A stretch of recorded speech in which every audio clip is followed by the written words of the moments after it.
On est tous devenus accros à la réussite des gens. On nous bourre le crâne d'histoires magiques de gars devenus millionnaires en un an ou de petites filles devenues des stars de TikTok à seulement 16 ans. We've made $1.6 million in the last 30 days. My business has generated just under $3 million. Tout ça, ça n'existait pas avant l'invention de Facebook, ou alors c'était réservé à une élite totalement inaccessible. Mais aujourd'hui, grâce aux réseaux sociaux et grâce à Internet, c'est possible de faire de l'argent en ligne et l'inaccessibilité n'existe plus. Tout paraît si simple et facile. C'est ça le problème ultime de notre génération. D'ailleurs, on a tous des créateurs ou des personnalités qu'on apprécie. On les regarde, on commence à avoir de l'intérêt pour eux, jusqu'à même se dire qu'on pourrait être comme eux. Pourquoi pas moi après tout? Qu'est-ce que cette personne a de si spécial pour que ça marche? Alors on va essayer, réessayer, poster des vidéos, faire des choses, puis on attend les résultats. Et là, rien du tout. Ou alors, pas grand chose. Donc on va se décourager. On comprend pas pourquoi ça marche pour eux et pas pour nous. On commence un peu à les jalouser, à les envier, parce que leur succès nous renvoie à nos propres limites. On commence à déprimer et on se dit, mais en fait, peut-être que je suis pas si bon que ça. Ou alors peut-être que c'est pas fait pour moi tout simplement. On abandonne ses rêves, on retourne faire un travail qu'on n'aime pas, on mène une vie par défaut qu'on n'a pas choisi. Si tu t'es reconnu même un tout petit peu dans cette description, sache que tout va bien, t'es humain. Mais sache aussi que ces réflexions que tu te fais à toi-même peuvent t'amener vers une pente glissante et peuvent t'amener vers le mauvais mindset. Dans cette vidéo, on va essayer de casser toutes les idées reçues qui existent autour du succès et on va essayer de trouver qu'est-ce qui te rend unique pour que toi aussi tu puisses parvenir à tes objectifs. Avant d'aller plus loin, c'est important de définir qu'est-ce que le succès. Alors évidemment, le succès, c'est relatif. Certains vont vouloir des voitures de luxe, des bijoux, de l'argent, d'autres une vie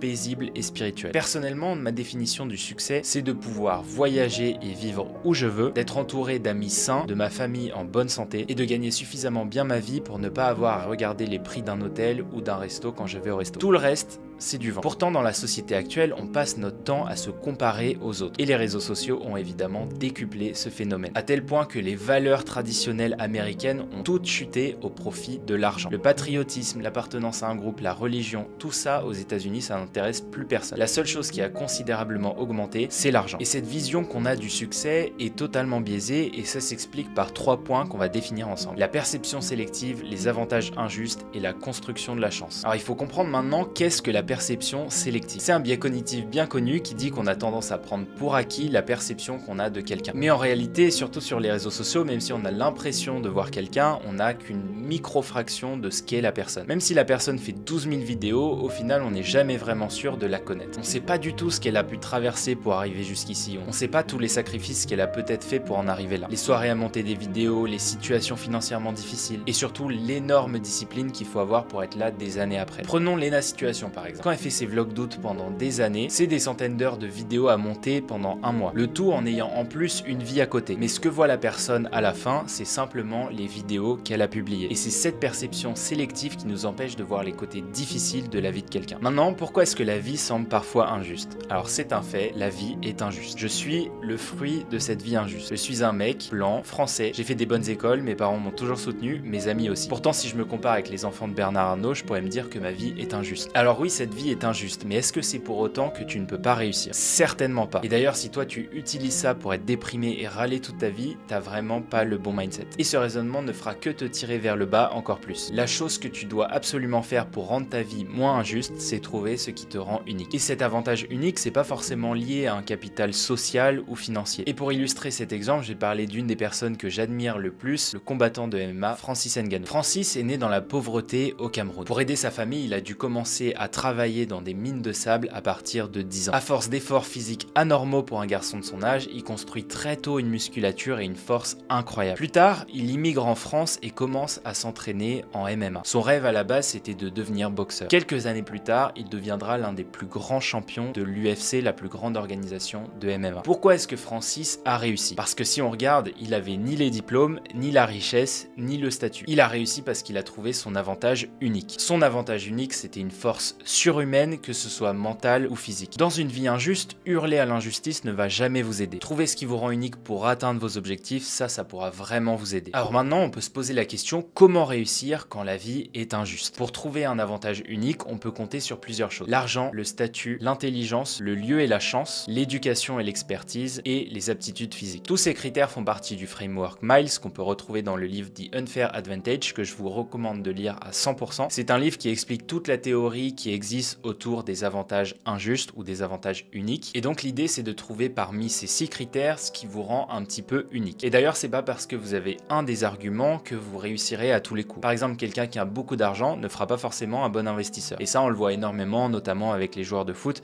qui reçoivent beaucoup d'argent et qui bien souvent n'y sont pas préparés. Heureusement, ces 6 arguments, c'est pas quelque chose qui est immuable. Toutes ces choses-là changent tout le temps. On n'a pas tout le temps le même physique, on n'a pas tout le temps la même situation financière et on évolue tout au long de sa vie. Alors moi, j'ai fait ce que vous devriez faire maintenant. Vous devriez prendre un stylo et essayer de noter quels sont vos avantages injustes. C'est un petit peu dur à trouver, mais moi, après avoir longtemps réfléchi, je vais vous donner ce que j'ai trouvé pour moi. Je pense que mon avantage injuste, c'est ma capacité à être obsessionnel quand un sujet m'intéresse. Par exemple, je me suis mis récemment à aimer la MMA. Il fallait que je connaisse tout sur la MMA. Et la deuxième chose, c'est ma capacité à être à l'aise avec les technologies. Et ça, on peut dire que c'est un unfair advantage parce que pas toutes les familles avaient un ordinateur dans les années 2000. Mais c'est le croisement de ces deux choses-là qui m'ont permis d'être là où je suis aujourd'hui. La deuxième chose qu'il faut au-delà de l'avantage injuste, c'est d'avoir un levier. Cette théorie a été décrite dans le livre The Almanac of Naval Ravikant, donc qui est un livre incroyable, qui est le meilleur livre que j'ai lu de toute ma vie. Et dans ce livre, Naval Ravikant parle des leviers. Quand il parlait du levier, il disait qu'il y en avait 2 en 2020, le code et le média. Qu'est-ce qu'il veut dire par là? Et pourquoi est-ce qu'il parle d'un levier? Pour ça, il faudrait s'intéresser à qu'est-ce qu'est la définition d'un levier. Un levier, c'est un objet rigide qui pivote autour d'un point fixe et qui est utilisé pour augmenter la force appliquée à un objet. C'est exactement ce qu'est le levier en 2020. Que ce soit le code ou le média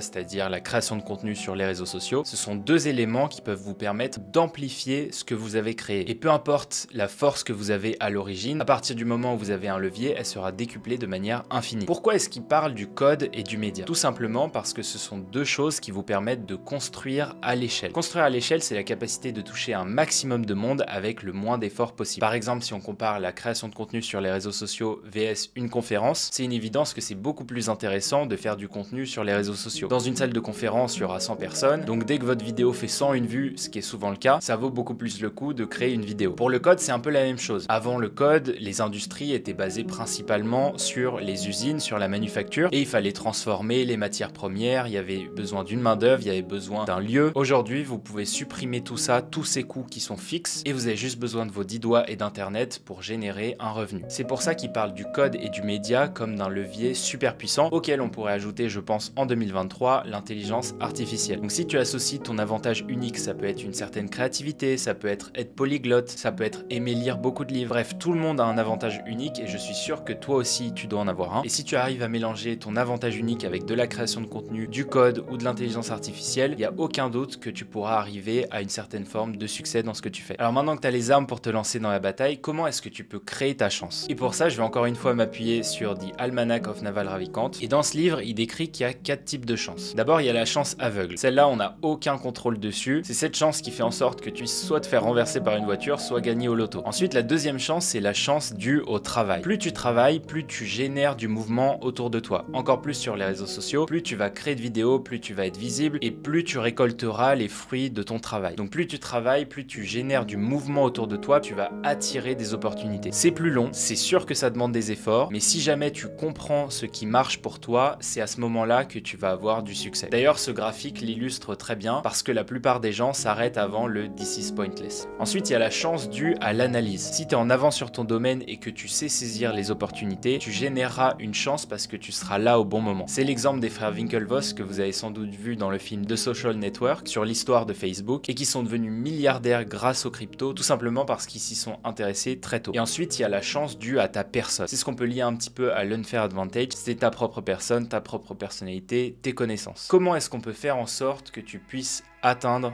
ta définition du succès? Première chose, c'est qu'il faut être patient. Rien n'arrive du jour au lendemain, ça n'arrive jamais. Deuxième chose, c'est de trouver ton avantage injuste sur les autres. L'avantage qui fait que tu es qui tu es. Peut-être que tu parles 2 langues, peut-être que tu es à l'aise avec un instrument. On a tous quelque chose dans lequel on est un petit peu plus fort. Et en général, on a tendance à sous-estimer cette différence de niveau parce qu'on se dit vu que c'est facile pour nous, c'est facile pour tout le monde. Or, c'est totalement faux. Donc n'importe quel élément qui te différencie d'un autre être humain peut être un avantage injuste sur quelqu'un d'autre. Par exemple, si tu es bon en danse, tu as très certainement un avantage injuste sur moi. Maintenant que tu as ton avantage injuste, fais en sorte de rencontrer la chance. Si tu as des objectifs ambitieux, travaille. Jamais trop, mais de manière efficace. Mais surtout, le plus important, c'est de travailler longtemps sur le même objectif. Si tu essayes de courser 2 lièvres en même temps, il y a de fortes chances que tu n'arrives jamais à en attraper aucun. Par contre, si tu te concentres sur un seul, que tu mets les efforts pour essayer de l'attraper, que tu fais des stratégies pour vraiment attraper ce lièvre, il y a de fortes chances qu'à la fin, tu puisses l'attraper. Aussi, tu peux t'intéresser à des sujets qui t'amèneront un bon retour retour sur investissement. Et pas forcément un retour financier, ça peut être par exemple le fitness, où là tu auras un retour sur investissement sur ton corps et sur ta forme physique. Ça peut être t'intéresser au sommeil, comme ça tu dormiras mieux, tu seras peut-être plus efficace. Ça peut être la finance pour comprendre comment fonctionne l'argent. Ça peut être la théorie des jeux pour comprendre comment est-ce que tu peux générer des opportunités. Ça peut être le no-code, ça peut être l'intelligence artificielle, bref, n'importe quel domaine qui s'éloigne de la télé-réalité suffira amplement. Tu peux aussi t'intéresser aux gens qui font ce que tu aimerais faire, sans les juger de manière froide en utilisant ce qu'on a vu dans la vidéo. Demande-toi quels sont leurs avantages injustes et comment est-ce que eux ils ont créé leur chance. Est-ce que c'est une chance due au travail et à la visibilité? Est-ce que c'est une chance parce qu'ils étaient là au bon moment, au bon endroit? Voilà, analyse comment est-ce qu'ils sont arrivés là où ils sont. Mais surtout,